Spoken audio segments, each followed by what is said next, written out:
is up, YouTube? YouTube? We are back, Rare Element Sports Card YouTube channel.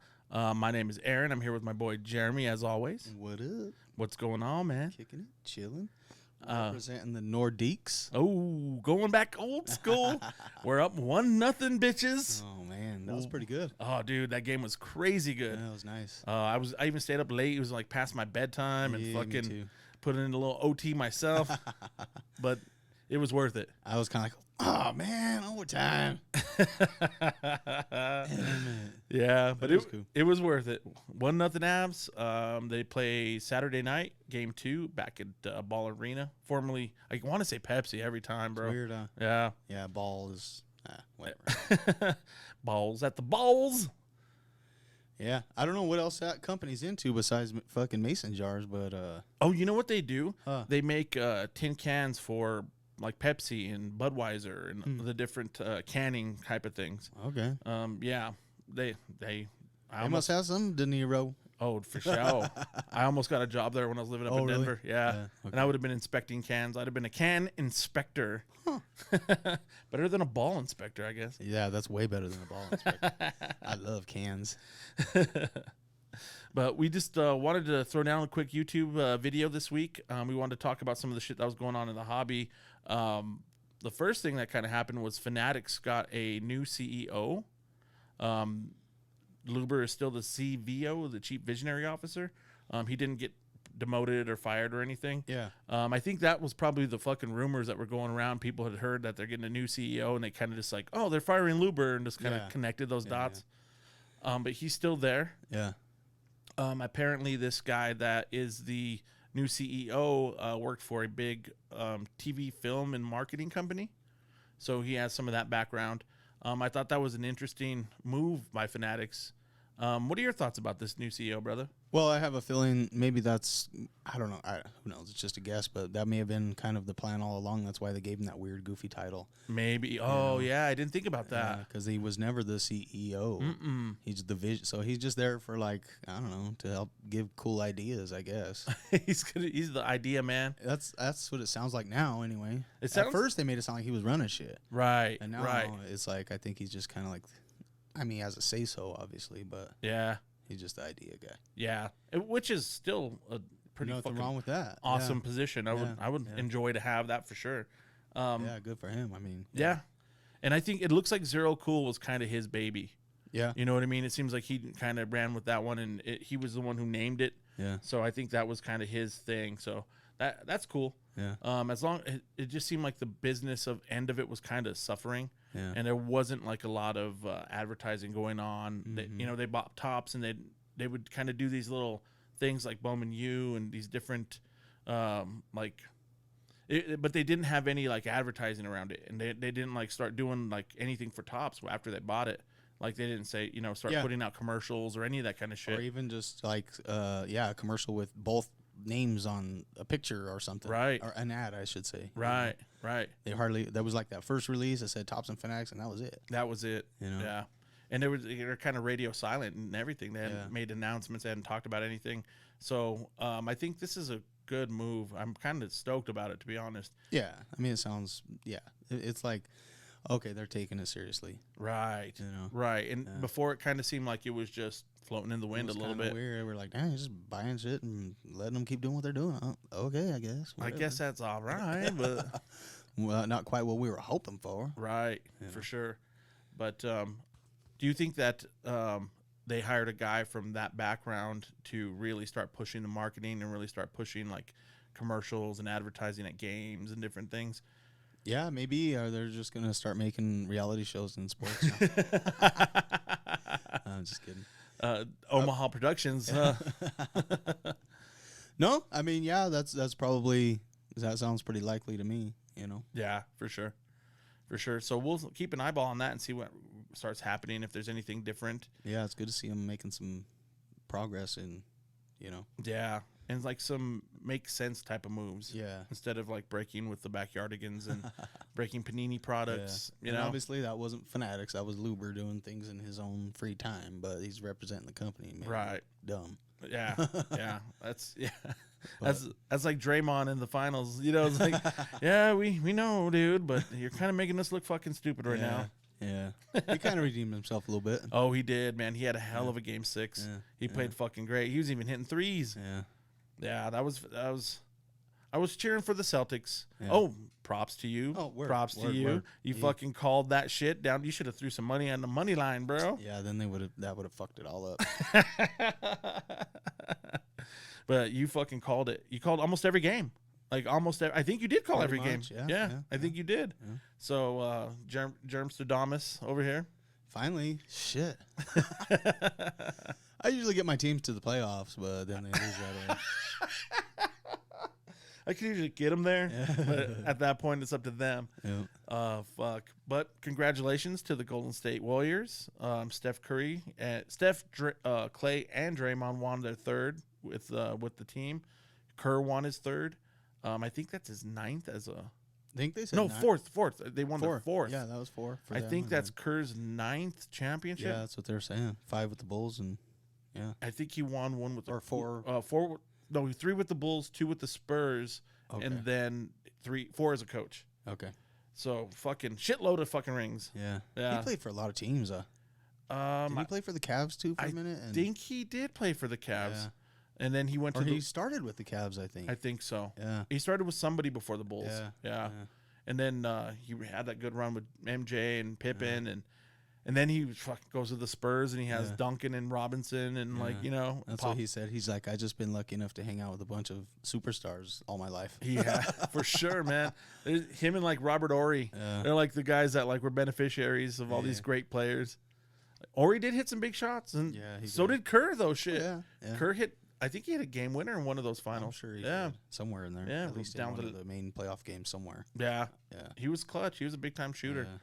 But yeah, congratulations to them. And Steph is kind of climbing that pantheon, dude. Yes, sir. He got that Finals MVP. He hit that fucking 4th chip. I don't know, man. He's making moves. Yes, sir. Watch out, LeBron. We shall see. We shall see. We shall see.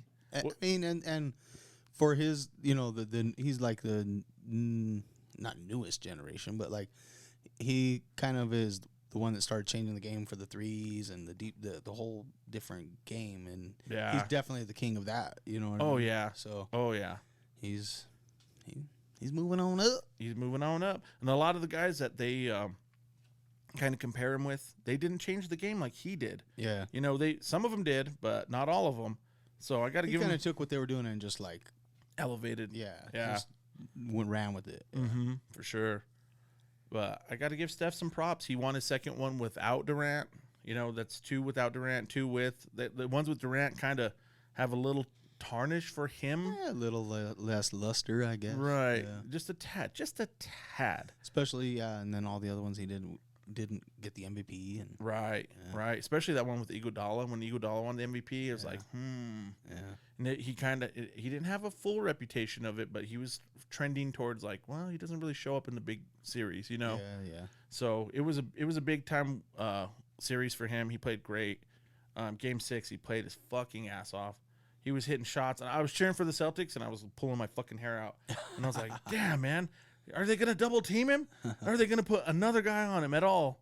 But, it was. And then Tatum set his own record of the most turnovers in a playoff run. Damn. He had over 100 turnovers, bro. Holy. In this year's fucking playoffs. Can you believe that shit? Wow. And I saw that's crazy. I saw a video this morning about it on YouTube, and they had like the little thumbnail, and it had a picture of Tatum with tears coming down his face. Like, not the right kind of record for Tatum. I was like, oh shit. Damn. You think that crushes his cards, bro? Well, yeah, maybe not, but they definitely aren't going to get any kind of kind of. It's going to crush him. Yeah. Yeah, especially because there was so many people that were so hyped on him, bro, and even, man, he might have been better off not even making the playoffs, card-wise. Card-wise, yeah. The hobby is harsh, bro. Yeah. Like, some of his prices were going up, and they kind of baked in a championship, and then everybody's like, just, all right, here it comes. Here it comes. Oh, dang it.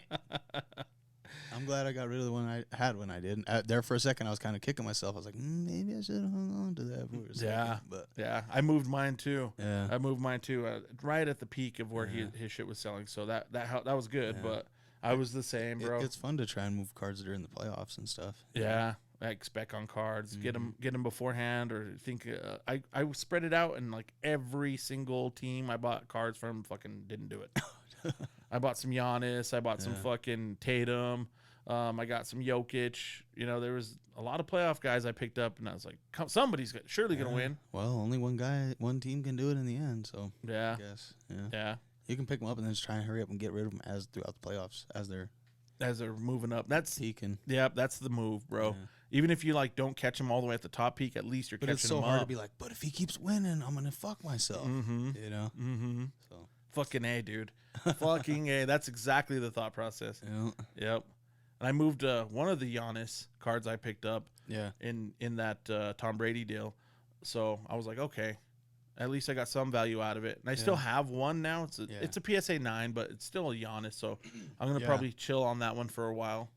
Yeah, if you can keep from trading it away, hang on to it till the beginning of next season, and all right. Yeah. Get a little bumpy bump. If he starts playing well, get a nice bump. Yeah, for sure. And Giannis is almost a guarantee that he's going to be playing pretty good. So. Yeah, he's one of the guys that is fairly safe, I would say. Yeah. With what he's done so far. Yeah, for sure. Yeah, definitely. And then the hobby is cruel, like you said, man. What have you done for me lately? Yeah. You motherfucker, you. No, the hobby is cruel like that, bro. They're not playing around out there in the streets. But I don't know. We'll see. We'll see what happens now in the off season. I'm sure Steph's stuff is going to get a bump, and then probably come right back down because that's usually what happens. Yeah, hurry up and dump it if you're not planning on keeping it, I guess. Yeah. If you have Clay or Steph or any of those boys, sell them now to get max value out of them. Poole still has probably some room to grow, I guess, but yeah. I think I don't know if they could keep him or Clay. Yeah. I think it's going to be an either his or. cards probably have some room to grow. Yeah. But you're right. Yeah. If they move Poole, if he goes somewhere else, I think he gets a huge spike. You know what I mean? Because he'll be one of the possibly one of the main guys. The next speculation and shit. Yeah. But yeah, for sure. So we'll see what happens. We had another little bit of news happen with PSA. They came out and they opened their value service to, at first it was just through group subbers, and then they changed it over that it was for group. They said, psych. It was for group subbers and the fucking club members. Then they said, psych.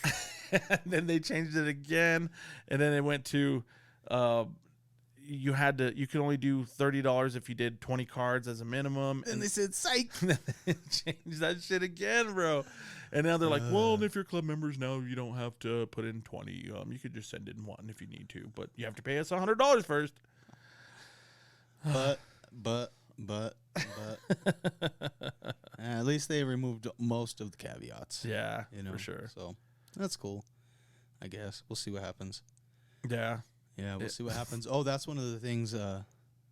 Well, I was talking to you earlier about that interview that I heard, and he was saying that eventually that they are trying to get it down, but it's going to be a bit. Yeah, it's going to be a bit. It's going to be a while because they want to cater to set collectors and stuff. So right. Yeah, so that interview with Nat Turner that I was listening to the other day, he was mentioning some of that stuff, but he was like, we're hoping to get down to like $12 again. Yeah, but that's not gonna be for a minute. It won't be for a while.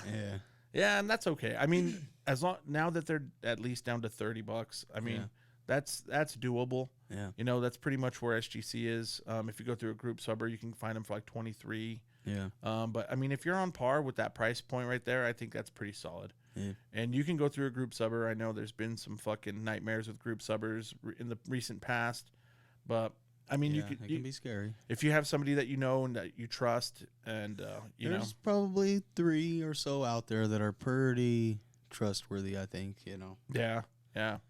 Maybe more, but There might be more, yeah. yeah. But it's tough to know. It's hard to go out on that limb and trust. Like Mark Scars wasn't in the top 5 there for a minute. Probably, yeah. You know, so Oh yeah, maybe not top 5, but of people that I knew of, Right.